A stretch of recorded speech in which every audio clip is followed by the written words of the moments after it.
सर्व दत्त परिवारास साष्टांग प्रणिपात. दत्त माझा मी दत्ताचा. रचना श्री गुरु दत्त चरणी अर्पण. तत्पूर्वी चॅनल आवडल्यास लाईक, शेअर आणि सबस्क्राईब जरूर करावे. माऊलींनो, आपण पाहत आहोत श्रीकृष्ण भाग 8.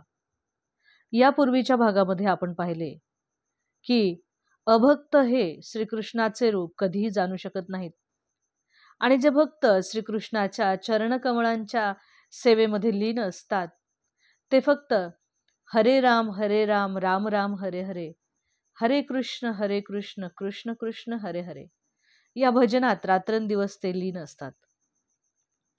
तर परित्राणाय साधूनां विनाशाय च दुष्कृतां, म्हणजेच परमात्मा हा संत साधूजनांचे रक्षण करण्यासाठी आणि दुष्टांचा नाश करण्यासाठी या पृथ्वीतलावर अवतार घेणार असले तरीही वास्तविक भगवान आपल्या भक्तांच्या आनंददायक भेटी करताच खरोखर या पृथ्वीतलावरती ते अवतार धारण करत असतात. भक्तांचे संरक्षण करणे आणि जे अभक्त आहेत त्यांचा संहार करणे हे परमेश्वराच्या अवतार लीलेचे प्रत्यक्ष कारण नसते. तर भक्तांचे संरक्षण आणि अभक्तांचा संहार करताना त्यांच्या फक्त दिव्य लीला दाखवण्याकरताच असते. तर हे प्रिय प्रभो, हे प्रिय श्रीकृष्णा, तुम्ही तर यदुवंशाचा मुकुट म्हणूनच या पृथ्वीतलावर अवतीर्ण होणार आहात. त्यामुळे आम्ही तुमच्या चरणकमलांना साष्टांग वंदन करतो आणि तुमचा हा अवतार पृथ्वीतलावरती होण्यापूर्वी तुम्ही वराह, वामन, कुंभ, मत्स्य, नृसिंह, परशुराम, रामचंद्र आणि इतर अनेक अवतार धारण केलेले आहेत. तुम्ही केवळ आणि केवळ फक्त तुमच्या प्रिय भक्तांचे संरक्षण करण्यासाठीच या पृथ्वी तलावरती अवतीर्ण झाला आहात.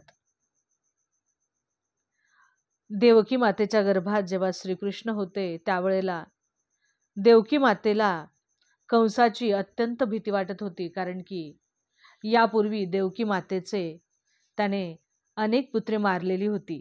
त्यामुळे कृष्णाच्या जन्माविषयी देवकी मातेला अतिशय चिंता वाटत होती. पण विष्णू पुराणात म्हटले आहे की जेव्हा देवकीच्या पोटी भगवान श्रीकृष्ण हे अवतार धारण करणार होते त्यावेळेला प्रत्यक्ष देवकी मातेला धीर देण्यासाठी सर्पदेवताही कित्येक वेळेला आपल्या पत्नीसह देवकी मातेकडे येऊन ते तिला आश्वासन देत असत की माते, तू कंसाशी अजिबात घाबरण्याचे कारण नाहीये, कारण की स्वतः श्रीकृष्ण भगवान हे तुझ्या पोटी अवतीर्ण होणार आहेत. आणि एवढेच नव्हे तर भगवंत हे हा जो यदुवंश आहे त्यांच्या हिताचे रक्षण करण्यासाठीच आणि आपणा दोघांचे म्हणजेच देवकी माता आणि वसुदेव यांचे रक्षण करण्यासाठी त्यांचा अवतार धारण करणार आहेत. आपण जर भगवद्गीता ऐकली असेल तर भगवद्गीतेत ज्याप्रमाणे वर्णन केले आहे त्यामध्ये भगवान म्हणतात की जो मनुष्य माझ्या अवताराच्या, जन्माच्या आणि माझ्या कर्माच्या या अशा दिव्य स्वरूपाला जो जाणतो तोच माझ्या या आध्यात्मिक धामास येण्यासाठी खरोखर पात्र आहे. तर परमेश्वराचा जन्म हा काही आपल्या मनुष्याच्या जन्माप्रमाणे नसतो, कारण मनुष्याचा जन्म हा त्याने मागच्या जन्मात केलेले जे काही कर्म असतात त्या कर्मानुसारच त्याला येणाऱ्या जन्मामध्ये त्याप्रमाणे त्या शरीराचा स्वीकार त्यांना करावा लागतो. तर भगवंताच्या अवताराचे वर्णन केले आहे की भगवंत हा स्वतःच्या इच्छेप्रमाणे जन्म घेत असतो आणि भगवंताला जेव्हा अवतीर्ण व्हायचे आहे, जेव्हा त्याला पृथ्वी तलावरती अवतार घ्यायचा आहे तेव्हा अवतार घेण्याचा काळ हा परिपक्व झालेला असतो. त्यावेळेला जे नक्षत्र असतात त्या नक्षत्रांचा संयोग हा अतिशय मंगलकारक असतो.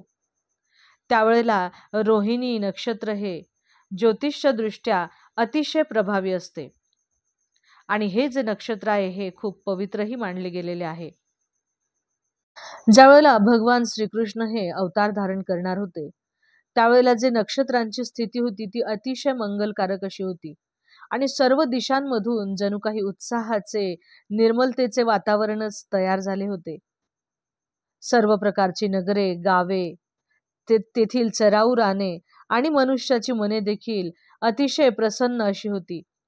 नद्यांच्या पाण्यामध्ये नदी अगदी तुडुंब भरून वाहत होती.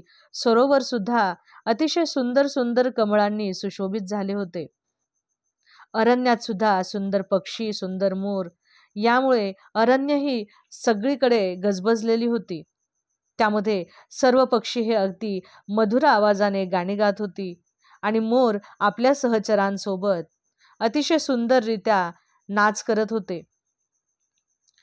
वायू सुद्धा अगदी मंद मंद आणि सुगंधित वाहत होता आणि त्या सुगंधित वायूचा स्पर्श देखील सर्वांच्या मनाला उल्हसित करत होता. श्रीकृष्णांचा अवतारापूर्वी राक्षसांनी व्यत्यय आणून ब्राह्मणांच्या घरामधील जे होम हवन होते ते जवळजवळ बंदच पाडलेली होती. पण आता पुन्हा भगवान श्रीकृष्णाच्या अवतारानंतर ही यज्ञकर्म सुद्धा शांततेने सुरू करण्याची सुसंधी ही सर्वांना प्राप्त झाली होती. आणि आत्तापर्यंत यज्ञयाग अशी शुभ कर्मे करण्यास असुरांनी मनाई केली असल्यामुळे ब्राह्मण मनाने, कर्माने आणि बुद्धीने अतिशय दुःखी झाले होते. परंतु भगवान परमात्मा यांचा जन्म होताच क्षणी त्यांचे मन देखील आपोआपच उल्लसित, आनंदित झाले होते. गंधर्व, किन्नर हे देखील नाचू गाऊ लागले होते. अशा प्रकारे सर्व वातावरण हे अतिशय आनंदित झाले होते. तर अशा वेळेला जेव्हा सर्व बाजूंनी हा असा सुंदर संयोग जमून आला, त्यावेळेला अंतर्यामी भगवान विष्णू आहेत ते रात्रीच्या अंधारात मातेच्या समोर, म्हणजेच देवकी मातेच्या समोर आपल्या दिव्य स्वरूपामध्ये प्रगट झाले आहेत. आणि त्यावेळेला माता देवकी सुद्धा अगदी देवांच्या सारखीच तेजस्वी दिसत होती. त्यावेळेला वसुदेवांनी सुद्धा शंख, चक्र, गदा, पद्म धारण करणारे चतुर्भुजधारी, श्रीवत्स, सुशोभित असे कौस्तुभ रत्न धारण करणारे, सुंदर असा पितांबर नेसलेले, नीलमेघाप्रमाणे असणारे, ज्यांचे शरीरभर अनुरूप अशी सुंदर भूषणे धारण केलेली होती आणि मस्तकावर दाट केस धारण केलेले असे त्यांनी एक बालक पाहिले. त्यावेळेला वसुदेव हे आश्चर्यचकित झाले. त्यांना असे वाटले की नवजात बालक हा एवढा अलंकार घातलेला कसा बरं असेल. यावरून तेही समजू शकले की हे काही बालक साधारण नसून हे स्वतः भगवान विष्णूच अवतीर्ण झालेले आहेत. आणि ही जी घटना झाली, ह्या घटनेमुळे आश्चर्याने अगदी ते दडपून गेले आणि वसुदेव नम्र होऊन अतिशय त्यांना आश्चर्य वाटू लागले की मी तर एक सामान्य मनुष्य आहे आणि माझ्यासारख्या सामान्य मनुष्याच्या पोटी स्वतः भगवान विष्णूंनी, स्वतः भगवान श्रीकृष्णांनी आपल्याकडे अवतार घेतला आहे.